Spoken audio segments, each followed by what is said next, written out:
Bopé, la directeur général Chikela Maboko Makasi. Monsieur le DG, avec tout le respect, nous suivons votre communication. Merci. Merci pour la parole. Je voudrais en luminaire remercier le Tout-Puissant qui nous a donné à nous tous le souffle de vie. C'est comme ça que nous nous retrouvons à cet endroit.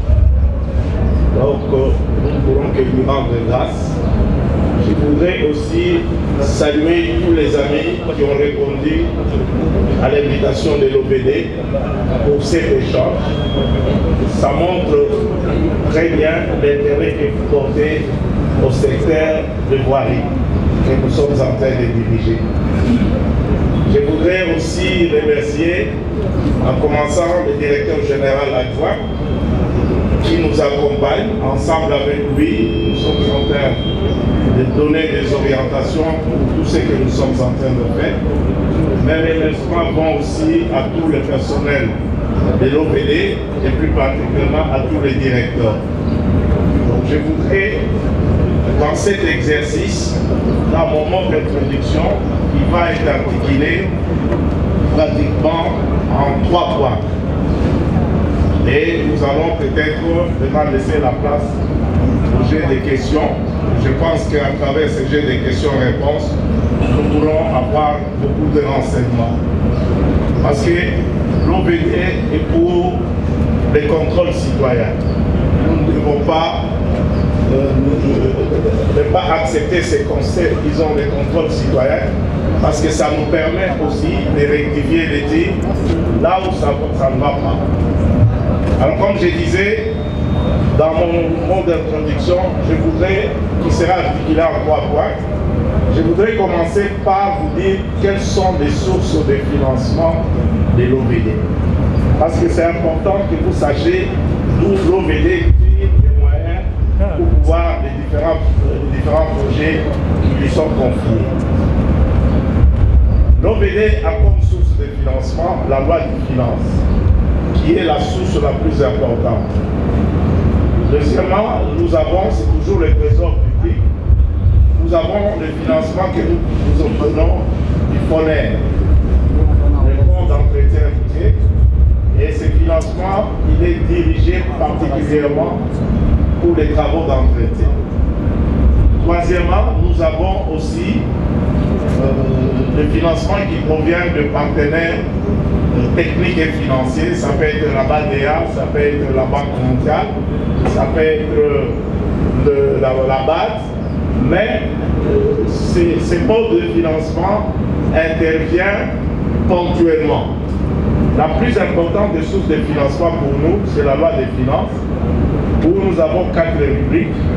Nous avons la rémunération, nous avons les budgets d'investissement, nous avons l'intervention économique et sociale, et nous avons ce qu'on appelle les subventions auxiliaires, les subventions aux organismes auxiliaires, qui est en fait le fonctionnement.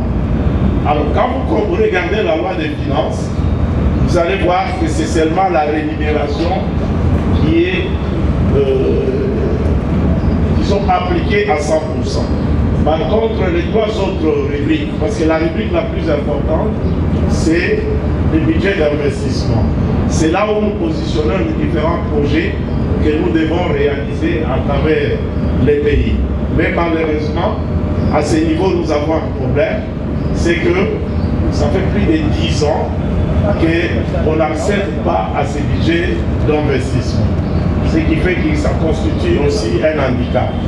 Mais quand cela ne tient, très souvent la plupart des projets que nous les réalisons en extra-budgétaire, donc soit les trésors publics, soit les FONER, qui nous accompagnent dans ces différents financements. Mais alors, pour pallier aussi à ces déficits, nous avions imaginé ce que nous avons appelé des financements innovants. Et ces financements innovants, c'est ce que nous appelons les PPP, les partenariats publics-privés. Vous verrez quand je vais développer un certain nombre de projets et sont réalisés à travers ces modes. Mais au finish, c'est le gouvernement qui paye, mais d'une manière atténuée parce que Là, c'est le partenaire qui va chercher son argent auprès d'une banque. Et nous, en tant qu'institution, nous assurons ce que nous appelons les services de remboursement. Donc, la plupart des projets que je vais citer, vous verrez que ce sont des projets qui se réalisent en préfinancement, dans le mode PPP. Alors, quels sont les projets que l'OVD est en train de gérer? Je vais réunir ça en 3 groupes. Comme je venais de vous donner les sources de financement, nous avons tous les travaux que nous faisons sous le financement FONER à travers les 26 provinces. Nous avons des travaux que nous réalisons sous le financement du Trésor public directement. Nous avons aussi des projets que nous réalisons, comme je venais de le dire, en PPP. J'insiste beaucoup. Les PPP, au finish, c'est le Trésor public qui paye, mais d'une manière atténuée. C'est-à-dire, c'est le service de remboursement qui s'est fait d'une manière atténuée pour éviter une pression forte au niveau du Trésor public. Alors, je commencerai par les travaux qui sont financés par les FONER. Comme je l'ai dit, les FONER, ce sont les travaux d'entretien. Certes, il est vrai qu'à un certain moment, on peut sauter de l'entretien pour aller vers la réhabilitation. Et là, pour pouvoir réaliser ces travaux, nous faisons un programme qui est d'abord validé au niveau des provinces et nous consolidons ces programmes au niveau de la direction générale que nous sermentons à notre titulaire qui est le ministre des Travaux publics et des infrastructures et des travaux publics qui lui valide. Dès qu'il valide, le document est envoyé au niveau de FONER avec qui nous signons un protocole d'accord et puis nous émettons ce que nous appelons les requêtes de financement. Alors, quels sont les travaux, ce type de travaux? Vous avez ce que nous appelons le point chaud. Vous avez les travaux de tirage que nous sommes en train de réaliser dans cette ville.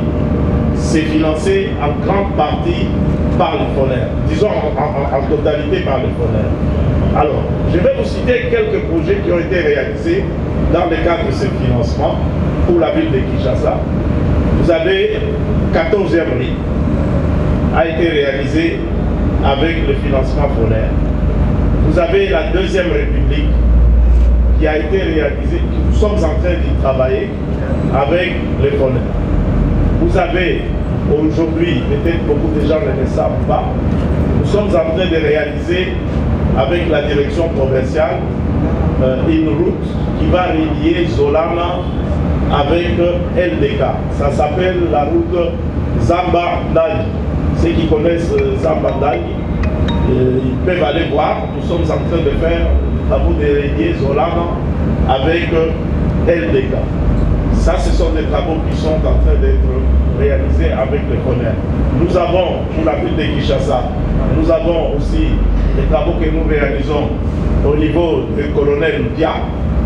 J'ai parlé de la 2e République qui sont financés par le FONER et tous les travaux que vous voyez des tirages. Alors, en ce qui concerne les travaux de tirage, il faut souligner un élément important. Tous les travaux de tirage qui s'exécutent dans la ville, ce n'est pas l'OVD. Il y a des travaux qui sont initiés parfois par les bourgmestres, il y a des travaux qui sont initiés par l'hôtel de ville, mais nous avons des travaux qui sont initiés par l'office de voirie et drainage. Et nous opérons dans les 4 districts. Et là, nous insistons beaucoup parce que très souvent, les gens nous interpellent en disant vous avez tiré, mais vous n'avez pas évacué. Le projet de tirage est un projet qui a 2 postes, qui est le tirage et l'évacuation. Et quand nous payons les différents PME qui interviennent avec nous dans ce travail, s'ils n'ont pas évacué, nous n'allons pas les payer. Donc, là où l'OVD travaille, nous faisons l'équirage, mais nous faisons aussi l'évacuation. Certes, il est fait dans la ville, il y a beaucoup de choses qui sont en train d'être réalisées en termes de tirage. Évidemment, comme nous sommes les gestionnaires de ces réseaux, quand les gens voient ça, on nous appelle très souvent. Parfois, nous sommes obligés nous-mêmes de pouvoir intervenir afin de pouvoir évacuer ces travaux. Voilà les travaux pour la ville de Kinshasa que nous faisons avec les gens. Maintenant, si nous allons en province, dans les 26 provinces, nous avons des travaux que nous réalisons avec les fourneurs. Vous avez, par exemple, dans la ville de Kananga, nous avons réalisé un certain nombre de travaux d'élite anti-érosive avec les fourneurs, les financements fourneurs. Je citerai ceux qui connaissent la province de Kasaï centrale. Je citerai l'érosion Mamou Carmen. C'est une érosion emblématique. Il y avait 5 têtes et l'eau venait à puis arrêter. Nous avons l'érosion Kamoulumba. Nous avons l'érosion SMCC. Nous avons l'érosion ICA. Nous avons l'érosion Kachi. Nous avons l'érosion plutôt qu'on réalise avec le financement de la Banque mondiale. C'est l'érosion pyrique, MONUSCO, que nous-mêmes nous avons commencé, mais avec le financement de la Banque mondiale, on est en train de continuer à travailler, à faire les travaux. Nous avons, avec les dernières pluies qui ont eu lieu à Kananga, où il y a eu la pluie du 26 décembre, où il y a eu même de morts, nous avons à peu près 7 sites sur lesquels nous sommes en train de travailler. C'est les sites Pokolo, Bedel, Kanyoka, Asa, les sites EFO sur lesquels nous sommes en train de travailler.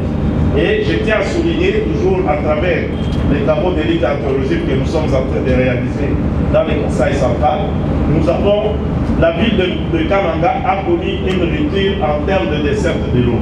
Parce qu'au niveau de l'érosion Kanyoka, les tuyaux de la régie des eaux ont été emportés et ça fait que plus d'1 mois, il n'y avait pas de l'eau à Kananga. Mais grâce au travail que l'eau venait à faire, aujourd'hui, la desserte en eau a été reprise. Quand nous allons en Bujimaï, nous avons l'érosion Bobo qui a été maîtrisée. Nous avons l'érosion hollandais. Nous avons l'érosion Bouimoulomba. Nous avons l'érosion Loubilanchi. Nous avons l'érosion collecteur Kalonji. Nous avons l'érosion Bénin. Nous avons l'érosion au niveau de l'école Kadiché-Moumène que nous avons maîtrisé. Et ça, c'est l'OBD qui a pu maîtriser. Mais nous avons 2 autres érosions qui sont en train d'être travaillées par les tiers, c'est-à-dire par les entreprises. C'est l'érosion Moula-Pampoi avec CGCD et l'érosion Monseigneur Congolo avec Sapricas. Ceux qui connaissent Bujimaï, c'est l'érosion Balachitolo qui a fait plus de 30 ans. Aujourd'hui, si vous allez, cette érosion est en train d'être maîtrisée. Vous avez l'érosion Moula-Pampoi, malheureusement pour cette érosion, nous avions commencé les travaux. C'était des travaux pour une valeur à peu près de 5 millions de dollars. Le Trésor public a payé 1,5 million. Les travaux ont été bien exécutés. L'entreprise a travaillé pour 3,2 millions. Et après, ça fait 9 ans que le financement est arrêté. Et cela ne nous a pas permis de pouvoir continuer ces travaux. Et aujourd'hui, il y a une bonne partie de ces travaux qui ont été apportés. Nous sommes dans les démarches pour que le paiement puisse se faire rapidement, afin de prendre en charge ces projets. Quand je vais à Lissala, nous avons une érosion emblématique aussi. C'est l'érosion Tabora que nous sommes en train de maîtriser. Nous avons maîtrisé à Bumba l'érosion sur la pluie du corps. Nous avons maîtrisé aussi, actuellement nous sommes en train de travailler à Bonganda sur l'érosion du marché. À Tchouapa, nous avons l'érosion banque qu'on est en train de maîtriser. À Guémena, en dehors des travaux de route que nous avons fait, l'avenue aérodrome, ceux qui connaissent Guémena, a été asphalté. Vous avez l'érosion Salongo sur lesquelles nous sommes en train de travailler. Mais nous avons aussi travaillé sur l'érosion Comingen, où on a eu à construire un grand ouvrage qui a permis à ce qui est la circulation en allant vers Bagata. Si je vais dans le nord Ubambi, nous avons fait avec toujours le financement fourré les travaux nous avons fait les travaux sur la place de l'indépendance où nous avons bétonné. J'ai oublié aussi de parler toujours à Boende, où nous sommes en train de bétonner l'avenue de la Révolution. Parce qu'à Boende, il y a 3 grandes voiries structurantes. Nous avons les 2 autres que nous avons travaillé avec assainissement. Mais on en a fait des routes en terre. Mais maintenant, nous sommes en train de bétonner l'avenir de la révolution en quittant la mer. Quand nous allons à l'Équateur, nous avons ceux qui connaissent l'Équateur, l'avenir Libération, donc quand vous quittez l'aéroport pour aller au centre-ville, ça fait 7 km. Nous avons déjà asphalté 3 km et demi. Il nous reste encore à pouvoir asphalter 3 autres kilomètres. Mais nous avons un problème à l'Équateur, c'est que l'approvisionnement en matériaux nous pose un problème parce que nous devons prendre des concassés à partir de Kinshasa pour les amener à l'Équateur. Et si vous allez à Issio, certes, c'est des routes en terre que nous sommes en train de faire, mais nous faisons d'abord les assainissements et puis nous faisons des routes en terre. Ça, c'est à Issio. Si vous allez à Kalemi, toujours avec les Fonais, nous avons réalisé un certain nombre de travaux. Ceux qui connaissent la ville de Kalemi, nous avons des érosions qu'on a pu maîtriser. Et je ne vais pas parcourir toutes les provinces, je vais tout simplement souligner qu'avec les Fonais, nous sommes dans toutes les provinces où nous sommes en train de réaliser les travaux. Alors, si nous rentrons maintenant au monde PPP, quels sont les travaux que nous sommes en train de réaliser en mode PPP? Je commencerai par la ville de Kinshasa. Dans la ville de Kinshasa, nous avons Gilet Gelou. Parce que peut-être beaucoup de gens ne savent pas que le programme Gilet Gelou est un programme qui était fait sur base de PPP. Aujourd'hui, dans la ville de Kinshasa, sur les 40 km qui devaient être exécutés dans le cadre du projet Gilet Gelou, nous avons déjà 25 km qui sont déjà faits. Peut-être dans le jeu des questions, si vous me posez des questions, je vais vous citer les armées qui ont été réalisés dans le cadre du projet Gilet Gelou. Nous avons le projet moderne. Ceux qui connaissent le projet moderne, c'est plus ce qui passe par l'IBT. Vous avez vu les travaux qui ont été faits sur 7e riz, 12e riz, 13e riz, 15e riz, 9e riz. C'est des projets modernes qui étaient 13 km. Et ceux qui passent par Lemba, ils voient ce que nous appelons les boucles de Lemba. C'est le projet qui a été réalisé dans le cadre du programme avec, en mode PPP avec l'entreprise moderne. Et vous avez à Kimbassé que ce que nous appelons, ceux qui connaissent la maternité de Kisangani et de Ingasani, nous avons fait ce qu'on appelle les boucles Muboma. Terminés, c'est-à-dire les 13 km qui sont complètement terminés. Vous avez le projet ABC. Certes, ce projet nous pose un certain nombre de problèmes, mais on a quand même quelques réalisations qui ont été faites avec ce projet. C'est comme chaussée de Kimwenza. Vous avez le boucle de Lubangi qui a été fait dans le cadre de ce projet. Vous avez l'avenue Kwamutu, vous avez l'avenue Masikita, vous avez l'avenue BAT qui mène vers la cité du fleuve. Vous avez d'autres projets, la petite Sayon, mais qui flotte un peu. Peut-être dans le jeu de questions, je vous dirai pourquoi. Toujours dans la ville de Kinshasa, nous avons un autre projet qui se réalise, mais qui est payé par le Trésor public. C'est le projet de désenclavement de Kanouka.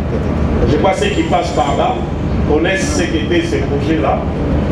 À l'époque, on entrait par une route, on ressortait par cette route. Aujourd'hui, on fait partie de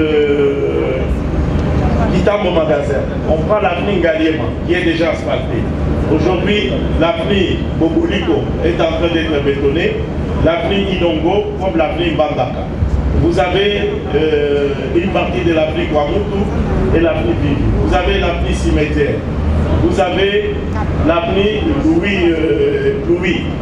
Et puis nous avons le pont au niveau de le pont Lubuti de 100 mètres qui est déjà fait. Puis vous avez l'avenue Landou qui est terminée. Aujourd'hui, on est en train de voir comment améliorer entre l'avenue Libération et l'avenue Landou, où on va positionner un saute-mouton et réhabiliter aussi l'avenue Libération. Ça, c'est des projets qui sont en train de se faire. Vous avez aussi, toujours en mode PPP, vous avez le projet Kulumba. Nous voulons désenclaver l'avenue Lumumba. C'est comme ça qu'on fait ces projets de Kulumba. Aujourd'hui, ce projet connaît une avancée. On a connu un petit flottement par le fait que nous devons exproprier les gens sur au moins 3 km. mais le projet est en marche. Vous avez l'avenue de la paix qui est en train d'être fait. Ceux qui connaissent l'avenue de la paix, c'est en passant par le pont Matédé, en allant vers Rifla. Il y a au moins 5 km qui sont déjà asphaltés. Vous avez l'avenue des carrières, c'est un bout, beaucoup de gens ne connaissent pas, que nous avons fait sur le financement foncier. Vous avez l'avenue Kimwala, que nous avons fait, bétonné. À peu près, ça fait 1 km 600 que nous avons réalisé. Toujours dans le cadre de la ville de Kinshasa, je vais m'appesantir sur 0,2 parce que je sais que c'est là où il y aura beaucoup de problèmes. Je vais revenir après. Donc, nous avons ces différents projets. J'ai parlé du projet Tilégérou, j'ai parlé du projet ABC, j'ai parlé du projet moderne. J'ai parlé aussi des projets Kourouba qui sont. Vous avez pour le moment aussi, il y a une route qui est en train d'être travaillée, c'est l'avenir de BAT. Ceux qui connaissent BAT, c'est à Tcham, où on est en train de réaliser cette route. Vous avez l'avenue carrière vers Mboudi qui a été fait. Vous avez l'avenue Escorte qui a été fait avec Moteur. L'avenue Gandakilo. Vous avez, dans les cas de Tilégérou, vous avez Dona Béatrice, Mayala, l'avenue des maternités, bétonnée, l'avenue Gandakilo qui a été bétonnée, l'avenue du fleuve, beaucoup de gens ne connaissent pas ça, ça se trouve vers Moudi qui a été aussi bétonné. Ça, c'est les différents projets que nous sommes en train de réaliser. Pour la ville de Kinshasa, nous pouvons citer aussi la lutte anti-érosive. Ceux qui savent que nous avons pu maîtriser l'érosion Kindélé, que les chefs d'État ont tiré. Nous avons réalisé aussi l'érosion Zamba Telecom qui a fait plus de 10 ans où les gens n'arrivaient pas à se fréquenter. Mais cette érosion a été maîtrisée. Il reste un bout de la route que nous devons terminer pour connecter avec la R1. Donc voilà les différentes réalisations que l'OVD est en train de réaliser. Vous avez l'érosion d'Ibès, l'érosion Massikita, vous avez l'érosion Massikita et l'érosion Bal, qui sont en cours d'exécution, mais il se pose un petit flottement à cause de problèmes de financement. Donc c'est pour vous dire que l'OVD est dans la vision du chef de l'État qui veut développer les infrastructures. Nous avons des résultats. Vous savez, la ville de Kinshasa, nous gérons 3600 km. Sur les 3600 km, nous avons, si on avait conçu ce programme, il était dit qu'on devait faire les travaux en 6 mois. Et le gouvernement devait décaisser chaque mois 7 millions de dollars. Malheureusement, le rythme des travaux, parce qu'il faut reconnaître, on n'a pas que les infrastructures. Le gouvernement fait face à beaucoup de problèmes. Nous avons les aspects sécuritaires. On a eu les élections à pouvoir organiser. Et il y a eu Covid qui a perturbé dans le programme de trésor public pour faire face à cet engagement. Ce qui fait qu'aujourd'hui, il reste encore à payer les 4 millions.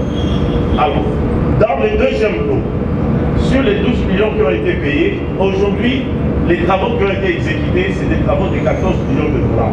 Ça signifie les entreprises, il n'y avait pas que les entreprises, il y avait 9 entreprises plus la régie. Et les 9 entreprises ont été recrutées sur base d'un appel d'offres. Comme les missions de contrôle ont été recrutées sur base d'un appel d'offres avec toute la procédure convenablement. Alors, il se fait qu'aujourd'hui, beaucoup de gens décrivent qu'il y a des trous dans la ville. Oui, ça on ne peut pas se voiler les yeux, mais ce sont des trous qui apparaissent dans des endroits où l'OVD n'a pas travaillé. Je citerai l'avenue Kabambare. Depuis qu'on est là, on n'a pas eu un programme sur l'avenue Kabambare. Je citerai l'avenue Nyangwe. On a eu à intervenir dans une petite section, mais pas sur l'ensemble de Nyangwe, comme l'avenue Kabinda où on a eu à intervenir sur 350 mètres. C'est notamment aussi l'avenue Kassabou. Je peux vous dire les 3 endroits où l'OVD a travaillé sur l'avenue Kassabou. L'OVD a travaillé sur l'avenue Kassabou en face de la banque de crédit agricole, l'ancienne banque agricole. Il y a une station, on a fait un bétonnage de 350 mètres.